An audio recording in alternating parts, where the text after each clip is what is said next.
Hello and welcome to Lamplighter. Today is October 8.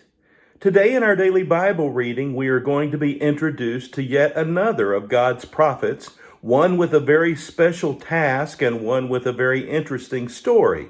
This is the prophet Nehemiah. And frankly, he is one of my favorites. I love the story of Nehemiah. I love his relationship with God. I love the fact that he is constantly praying to God before he decides what he's going to do and before he takes any kind of action. I love the fact that Nehemiah's life is so transparent. It is clear even to the king he serves what kind of man he is and what kind of God he worships.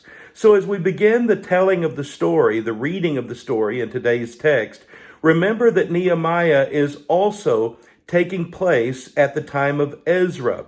We're going to find out ultimately that Ezra is the chief player in the rebuilding of the temple of God in Jerusalem. Nehemiah is going to be the chief player in the rebuilding of the wall around Jerusalem. So let's be reminded in our text today that Nehemiah is a cupbearer. It doesn't sound like a very important position, except for the fact that it was commonplace for people to try to kill kings in this day, and sometimes they would do so by poisoning his wine.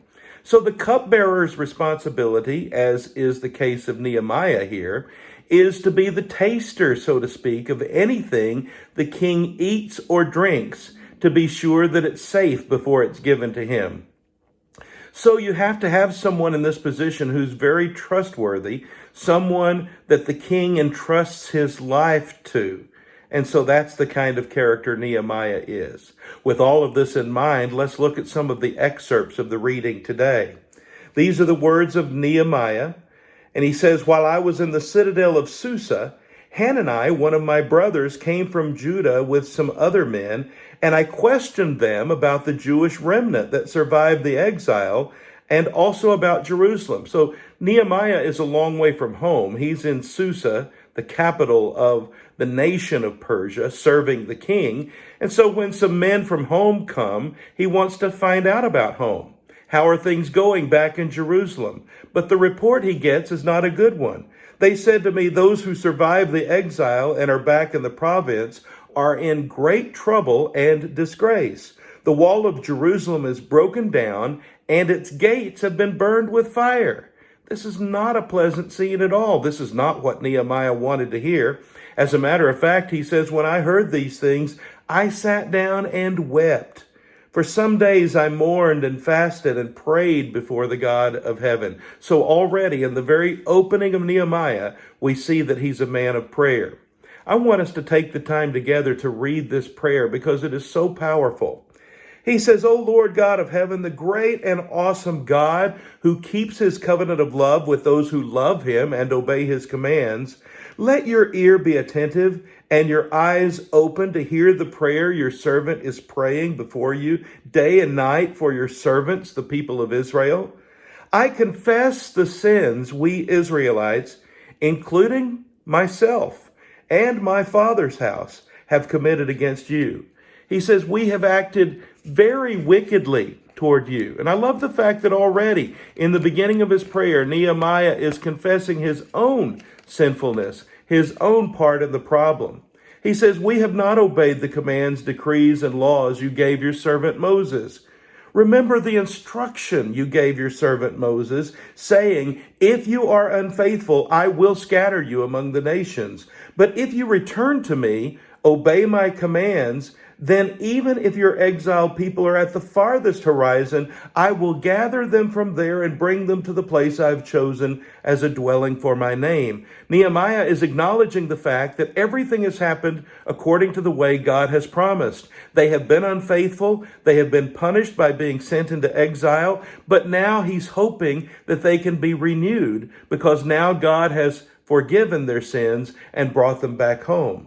"They are your servants and your people," he says, "whom you redeemed by your great strength and your mighty hand, O God.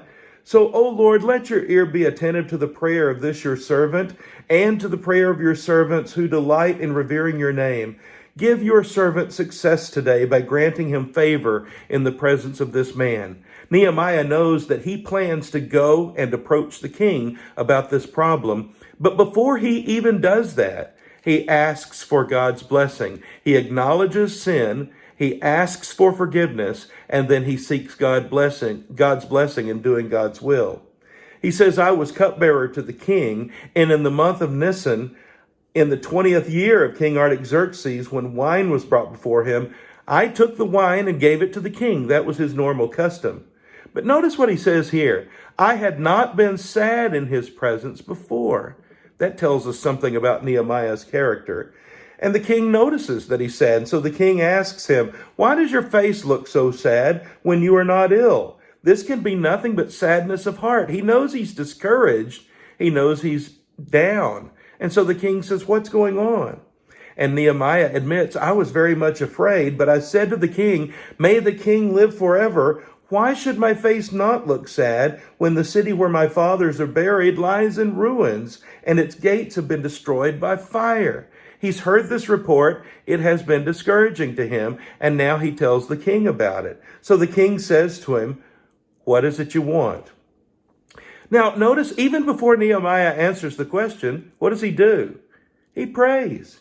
Then I prayed to the God of heaven, and I answered the king, if it pleases the king, and if your servant has found favor in his sight, let him send me to the city in Judah where my fathers are buried, so that I can rebuild it. And so the king wants to know some information, and when he asks about the information, it is clear that Nehemiah has already prayed, Nehemiah has already planned, and he's able to set a time, and it pleases the king to know how long he's going to be gone. So the king agrees to send him for a period of time to serve as sort of a temporary governor in Judah and to oversee the rebuilding of the wall project. Nehemiah also asks for the king's additional authority. He asks that the king send letters to some of these governors in the areas where he's going to be traveling through to make sure that they're going to protect him and keep him safe. He also wants a letter from the king to Asaph, who is the keeper of the forest, to make sure he has the supplies he needs, the timber he needs, especially for the rebuilding of the gates of the wall of Jerusalem. Now, when some of the Samaritans, like Tobiah the Ammonite, Sanballat the Horonite, hear that Nehemiah is on his way to help the people of Israel, of course, they're greatly disturbed. They want Judah, they want the Israelites to remain weak as they are in the present day so that they can be more powerful themselves. Nehemiah makes his way to Jerusalem, but he doesn't come with great fanfare. He just takes a few men and he gets on a mount and they start to go through around the city of Jerusalem inspecting the wall. And it's described as in great disarray and great rubble. In fact, there are places where his mount on which he is riding cannot even get through because the rubble is piled so high. And this is discouraging. But all the while, these 3 days, you get the idea that Nehemiah is formulating a plan in his mind. Nehemiah is coming up with a strategy.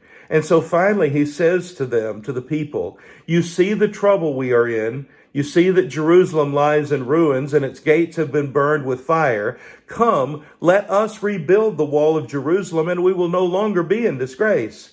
I also told them about the gracious hand of my God upon me and what the king had said to me. Nehemiah is making sure the people know this is not just his plan, but that he has sought the favor of God and he has sought the favor of the king. They're not doing anything untoward here. They're doing something that has the king's blessing, but more importantly, has God's blessing. And so they say, let's do it. Let's start rebuilding. And so they begin the work. Now, Sanballat the Horonite and Tobiah the Ammonite official and Geshem the Arab hear about it and they start mocking and ridiculing them. But Nehemiah answers them and says, the God of heaven is going to give us success. And then at the end of our reading today, there is a long list, not only of names this time, but of specific people who have been given specific tasks, knowing exactly what their job is, what their contribution is to the rebuilding of the wall. And you can see the great plan that Nehemiah has laid out.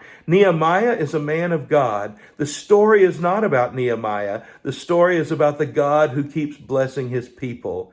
Isn't it great to be a lamplighter? His word is a lamp to our feet and a light to our path. I hope you have a blessed day.